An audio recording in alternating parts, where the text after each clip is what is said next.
What is going on, guys? Welcome back to the FallenRedZeo, bringing you more G.I. Joe classified series. So it's been a while since we've done some figures, but I've absolutely loved opening these figures so far. I just think they're really cool, neat action figures, so I absolutely enjoy opening these. Of course, I'm not a huge G.I. Joe fan, but my brother is, so he gets all of these. But here we're kind of doing like an exclusive set of figures, so all figures that have been considered, I guess, exclusives. So first, we're starting off with two of the G.I. Joe Cobra Island figures. So these were Target exclusives, and these have been the only two that, unfortunately, we have been able to find. So I'm sure if you're watching this video, you know all about like the Target and the G.I. Joes, especially their exclusive and stuff. Super hard to find and everything, but these have been the only two we've been able to actually pick up over time, and we've been trying to hold off until we possibly got the other, but we've never found them, so we're just gonna throw them in this video here. So first up, we got Beachhead and Roadblock, which of course we've had Roadblock before. It's just obviously a different look to him, so we'll have those figures to compare. But the Beachhead looks really cool. He looks nice in the green, and all his gear and stuff just looks super cool. I think these figures look awesome. And then our other two figures, we have the Arctic Mission Storm Shadow, which was an Amazon exclusive, and then the Prophet Director Destro, which I think is a Hasbro Pulse exclusive, but I'm not 100% sure on that. I just know it's a variant. And once again, we've already had Destro before, so we can see that. First time getting a Storm Shadow. I think this one looks really cool, but I'd like to just have like a normal Storm Shadow. So I know one will be coming up soon, so we'll be able to look at that at that point. But for now, we just have this Arctic Mission one, which again, I still think looks really cool. So all cool looking figures. We get two new figures with two figures that are just remakes and repaints and everything, but still very cool, awesome figures. I'm excited to open these. But let me go ahead and open these up, and then we'll check them out together. So we're starting off here with Beachhead, and again, he looks really cool. Just another classic like Army Man figure to go with the G.I. Joes, which is perfect. And again, this is part of the Target exclusive Special Missions Cobra Island. And speaking of, I do want to show off on the box. So of course, here's the box for him, and it does have the Cobra Island stuff here on the back. So we have like a whole picture there of Cobra Island. Again, without any like shows or any sort of stuff going on with G.I. Joes, it's kind of hard to tell what all this stuff is a part of, especially like the Cobra Island. But I know this is, you know, a select thing that's a Target exclusive sort of pack here, so it is pretty cool that we have the Cobra Island with some figures that would look different, but it's really annoying that we have a hard time trying to find these figures. And I did want to point out here on the side of the box, so we have seen these logos on the side of the box before, especially with past figures, and wasn't really sure like what this all meant, but now that they've kind of like updated the G.I. Joe website and stuff, they kind of have all these classified. So I will read these off for each of the characters. So obviously we have Beachhead, which real name is Wayne Sneeden, and then for each of these logos, so we have Vanguard, Light Weapons, Covert Ops, and Weapons Development. So again, that's what each of those stands for. And so if you didn't know, he's kind of like the ranger of the G.I. Joe. So he kind of goes out on his own and scouts stuff out, but he looks pretty cool here. So he's got, you know, pretty much a basic outfit from what we've seen with the Joes. He's got like the bulletproof vest on or whatever, has the same little thing on his shoulder there. Again, let's assume it's like a communicator type thing or whatever, but all the G.I. Joes have this on them somewhere. So obviously it has to do something with it, but again, we don't have any reference to go off of yet. But again, the vest, I assume, is like bulletproof, has all sorts of pockets. It's a brown color like in the center here, black everywhere else, and it goes all the way around to the back there. And then we go down to the pants, which we've seen before. I think it looks like the Snake Eyes, I want to say, just has the texture material to it. It's like a dark brown color, has black knee pads, some holsters and stuff there on his legs, and then it goes down to his boots, where he does have some like armaments there on his shins, and then just normal boots. But of course, the thing that stands out most for him is all the green up top. So he has like this green shirt on, the long sleeve goes all the way down to his hands, but it's got the nice like lined materials into it, has some pockets there on the shoulders, and some little bit different colors. So it's like an olive green, there's like a padding there on their forearms and everything. He's got black gloves with some green on it, and then of course his face covering there, where you can just see a little part of his face. He's got nice blue eyes, and then a nice covering over his entire face, again with more olive green right there in the mouth area. So it looks pretty cool, you know, it just makes him a little distinct and different compared to the other figures. For his movements though, so that they can twist all the way around, and he can look down and look up. And so with these figures, they do have some movement down in their neck. It's mostly just the neck joint that you can see there, but it also has that additional back and forth movement, so it gives it a little bit more. And his shoulders do come up to about 90 degrees there, and it does have a butterfly joint, and of course they can rotate around. He's got the bicep twist and a double elbow joint that only bends up about that far, so not too great. And then the wrist can twist around, and he has a flex back and forth. I assume like all the other figures, he does have an ab crunch in there, but obviously with the jacket on, you can't really take these off too easily. He doesn't really have much of a crunch, it's just mostly down at his waist segment, so he can kind of wiggle back and forth there, but that also allows him to twist all the way around. Hips come up 90 degrees there and out to the side that far. He's got a thigh twist all the way around, a double knee joint that comes up that far, shin twist right there at the top of the boot, so it can twist all the way around, and then his foot can flex back and forth and twist side to side. So overall, I think he looks pretty cool. Another great figure to add to this set. He does have some issues, like he has the like wobble side to side, so he like keeps leaning over to one side or the other. But he does come with a bunch of accessories. So first off, we have a backpack here that we can just take and peg into the back, and of course you have to get it worked around with his vest and everything to get it into the hole. So there we go, got the backpack on. So it's just an all black backpack. There is some details, like you do see some arrows, probably like a flashlight or something, all sorts of little buckles and straps and pockets. But then he has this little thing coming over to the side. I don't know what it is. To me it looks almost like a rocket to me, but I don't know. It could be some sort of communicator type thing, but I think that looks cool. He also comes with his red hat, so it's like kind of like a red beret hat. So we can just go ahead and stick that onto his head. So there, I got it slipped on, and it kind of sticks on pretty well. It doesn't fall off, which is pretty cool. But then we get a bunch of weapons. So first off, we do have a knife, and unfortunately they're all this green color, so not a lot of details. But if you wanted to, you could take some paint, go in and touch all these up and kind of paint them to look more realistic. But he's got a knife, and he does have a little knife holster down here on his boot, so he can go and slide that in there. Next up, he has a handgun, so just a all green handgun there. And again, it's more like a futuristic style gun, because with these GI Joes, of course, they are kind of like futuristic looking. So you have a holster there on the side of his leg that you can slide the gun into. He does also come with a crossbow, again in the all green, which looks pretty cool. And of course, we can stick this into his hand, but I do think you are able to stick it into his back, because I don't know if you can see it, but right here in the middle of like the two pocket areas, there is a hole that goes down in there. So it looks like you could probably take the handle and slide it down in there, but I tried to do it and it kind of got stuck and started to bend up the handle like it was going to break it off. So unfortunately that doesn't work too well. I was able to get it to stick just by taking the part here, just kind of sliding it into the hole, and they get kind of stuck on like that. So you could do that if you want to, and you don't want to worry about breaking off the handle. But yeah, just kind of force it in there and it sticks, so that's pretty cool. And finally, he comes with a rifle here, so it's a nice big rifle, again futuristic looking, doesn't look like it shoots bullets at all, probably more like lasers, but nice looking rifle. So we'll go ahead and stick this into his hand. So there, he's all kitted out, and I think that looks pretty awesome. So overall, just a great look here for Beachhead, and I'm glad we were able to get at least Beachhead to go with the Cobra Island set, and I think that looks really cool. And next up, we've got Roadblock, again in a different look than what we've seen before. So this time he's got this all black shirt on. It's almost like a tank top, but I like how it's got like the kind of sort of camo design onto it, the nice Joe logo on there with the star and like the 3 stripes coming off of it.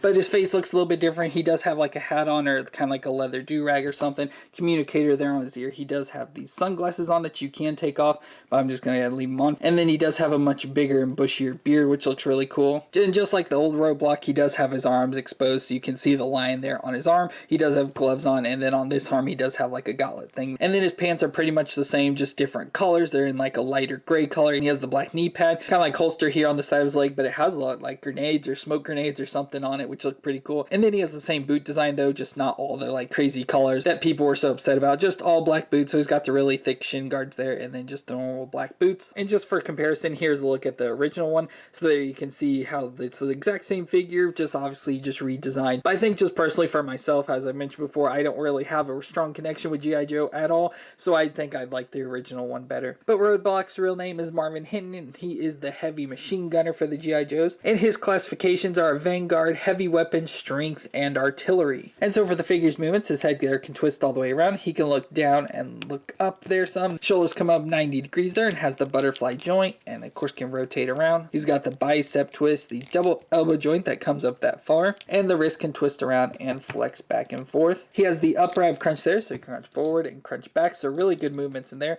And then right at his waist where he can twist all the way around, it has a little bit of additional crunchy movement, so he can go really far back and really far forward, so pretty good movements in there. His hips come up 90 degrees out to the side that far. He can pretty much do the splits. Thigh twist. Then we got a double knee joint that comes up that far, and so unfortunately not a whole lot of range, but he is like a heavier and thicker guy, so he's not going to have a whole lot of flexibility. Shin twist right there at the top of the boot, and the foot flexes back and forth and can twist side to side. So as I mentioned with his classifications, and if you saw the last Roadblock, the only weapon he comes with is this giant gun. And again, it's supposed to be futuristic, very laserish and everything, so nothing realistic going on here, but just this nice looking gun, all black, but it does have some metallic blue paint on it, and it has written on there, I think that says broiler, which would be kind of cool if it is like a laser, so you know, like broils people when he shoots it, but pretty cool. So go ahead and stick this in his hand. So there we got Roadblock looking all badass with his giant gun and everything. Looks like he's just ready to kill a bunch of people, and that just looks awesome here for the Cobra Island Roadblock. And next up, we have the Amazon exclusive Arctic Mission Storm Shadow, whose real name is Tomasibura Arashikage. He's, of course, a member of the Arashikage clan, or at least an ex-member, and he's an elite Cobra ninja with the classification of Covert Ops, Bladed Weapons, Infiltration, and Ninjutsu. So overall, this figure looks really cool. I really like the look and design with all the white and black. It just looks super cool. The only issue with me for this is the head, or like the hood on here. It doesn't like stick very well. Like if you push it down, it can kind of like stick in place, and then it looks really good. But if it comes loose at all, it kind of looks dorky. So a lot of times it's sitting up like this, so it looks like he's got a really big head and everything. So that's just a little bit of an annoying thing. I wish it would just kind of stick in place a lot better. But other than that, I think it looks cool. So he has the all black hooding and mask on, so mask covering his face and hood, and again you can only see his eyes there. Then he's got the all white on, which is more like a creamish sort of color there in the armor as the Arashikage logo. I like the black abdomen with like the white drips, looks, you know, almost like ice and stuff. It's there on his arms as well. Then just all black arms the rest of the way. He has a nice white belt on here with some skirting and all sorts of pockets and gold going on it. Black legs down to the boots that are mostly all white, but has black center on it, and it has the little toe on there. So overall, he just looks really cool. The back looks awesome there with that gold and everything. So he just looks cool overall. Like I said, I wish the hood was just a little bit different. Which fortunately, you can take the hood off. You just have to kind of slide it off of his head. So there you got that. So it looks more classic. It reminds me a lot of like Sub-Zero. So if the hood bothers you enough, you can just go and slide it off. But with this though, we can see his movement. So his head there can twist all the way around. You can look down and look up. Again, not a whole lot of range in his neck, but we mostly get this lower neck joint there that allows for like the back and forth rocking. And it's a little bit annoying because you can see the way it's designed, so that it should be straight on there, but if you twist the head around, it gets twisted around to the side and stuff. So a little bit annoying there.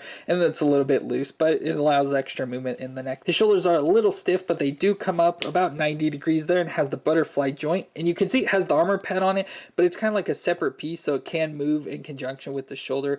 It just kind of moves around in there, which is pretty cool. But we get the bicep twist, the double elbow joint that comes up that far, so the best so far. And wrist twist around and can flex back and forth a little bit, but with his and the way the arms design stuff doesn't really get too much movement. We have his upper crunch there, so crunch forward and crunch back. You can hear that popping. Twist at the waist that goes all the way around, and then of course always adds that additional little rock in there. Hips come up 90 degrees out to the side that far. He's got the thigh twist all the way around. Double knee joint that bends up that far. He can kick his own butt. And then the foot flexes back and forth and can twist side to side. And back with his hood on now, so we can start looking at his weapon. So first off, he does come with a bow and some arrows. So we get a nice black handled bow with some gold on it, which looks really cool. Of course, no string or anything, but it still looks really cool. Nice bow color there. But then we also get a quiver here full of arrows. Of course, none of them come out or anything, but again, nice gold arrows with the black ends on them. Gold Arashikage logo there. And we can go and just take this and slide this onto his back. Of course, we'll kind of put it there at an angle so he can easily reach up, but we'll go and put the bow in his hand. So there he's now ready to fire some arrows. As mentioned though, with his classification, he is a bladed weapons master, so he does come with a sword as well in a nice sheath here and stuff. Looks really awesome in the all white, but we got the sword there, white handle, and then the silver blade. It even has the Arashikage right there at the end of it, so that's pretty cool. So we can just go and take this and stick this onto his back as well, right onto the quiver. Has that additional hole, so we'll just stick that right in there. And then he comes with some additional weapons that don't go on him or anything, so I don't like that as much, but there's some pretty cool things. So we get an arrow that can of course go with the bow, but unfortunately it's all white and doesn't match like the arrows in the quiver, and it's a much bigger arrow, so it reminds me of like the Power Ranger ones and everything. He comes with a grappling hook, which is pretty cool, again in the all white, and has the string on here, so that's pretty cool, but again, no real place to like store it on him or anything. And finally, he comes with this nice like scythe weapon. I don't know exactly what it's called, but looks cool again in the all white though. Has a nice blade coming off there, so nice little bladed weapon again that he can use. But of course, for him, I think the most classic thing is his sword, so go ahead and put the sword in his hand. And so there he's got his sword now ready to duel off with Snake Eyes. And our final figure is the Prophet Director Destro, whose real name is James McCullen, and he is the weapons developer and businessman for Cobra, with the classification of mechanical engineer, light weapons, black market dealings, and weapons development. So overall, looks pretty cool. Again, almost exactly like the original figure, which we'll show here in a second, but just in different colors. So he has a nice lot of like leopard print going on, so around his neck there. He has his gold head this time instead of silver. So is the necklace though around his neck. Again, some more cheetah print stuff there on his thighs. Nice all maroon color suit there, which looks pretty cool. It's a nice, you know, different color and everything. Nice bright red gauntlets there on his arms, red holster on his thigh, and black boots with some gold tips on him. So I think overall he looks pretty cool, and as I mentioned, pretty similar to the original. So here is the original one, and you can see it's the exact same figure, just obviously repainted in different designs. I think this one looks much weirder with all the cheetah print and everything.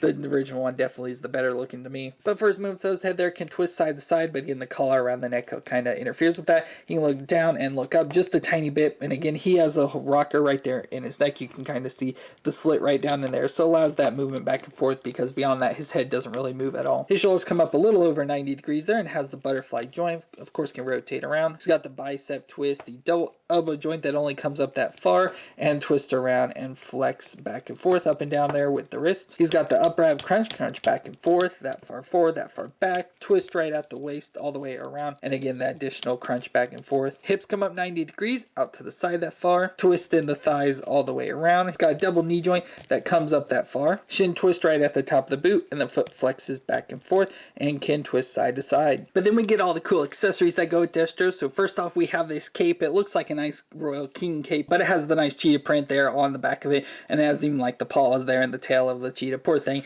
That you can just take and slide this over his neck, and it kind of gets slid on down over like his collar area and stuff, which helps it stay on and looks pretty cool just like that. I bet it'll be a pain to get off now, but it still looks really cool like that. And to make him look even cooler, he also comes with these sunglasses, which look really cool, and again we'll just take and slide those on to his face. For his weapons, he does come with this all gold gun. It looks kind of like a revolver, and it can of course go into the holster there on his thigh. And just like the old one, we also get the carrying case here, so it has the nice Cobra logo on it, all in gold, but we can go ahead and open it up, and on the inside it's just like the other one. So on the lower section we have what looks to be like a computer and stuff, nice Cobra logo. Then on the top we have all sorts of money there, and then we also get this thing of money here that is lit on fire, so it looks pretty cool. But of course with all that, we could have Destro looking like super pimp here with all sorts of crazy stuff, like a big drug lord or something. Just looks super awesome. It's a weird looking figure, doesn't really fit in with the rest of the G.I. Joes, but I think just looks absolutely awesome and cool. So that's gonna be it for the G.I. Joe Classified Series exclusive figures. Of course, the Target exclusive Cobra Island, Beachhead, and Roadblock, and then we got the Amazon exclusive Arctic Mist and Storm Shadow, and the exclusive Prophet Director Destro. So all very cool looking figures, very awesome figures to add into our set. I think the Beachhead's probably the best because he just looks the most normal, so it'd fit in perfectly with the rest of the Joes, where the rest all have sort of like weird looks to them. But let me know what you thought of these figures down in the comments down below, and are you still looking for the Cobra Island figures at Target? And if you enjoyed, please leave a like on this video, and of course hit that subscribe button. But thank you all for watching. I hope you stay awesome out there, and I'll see you in our next video.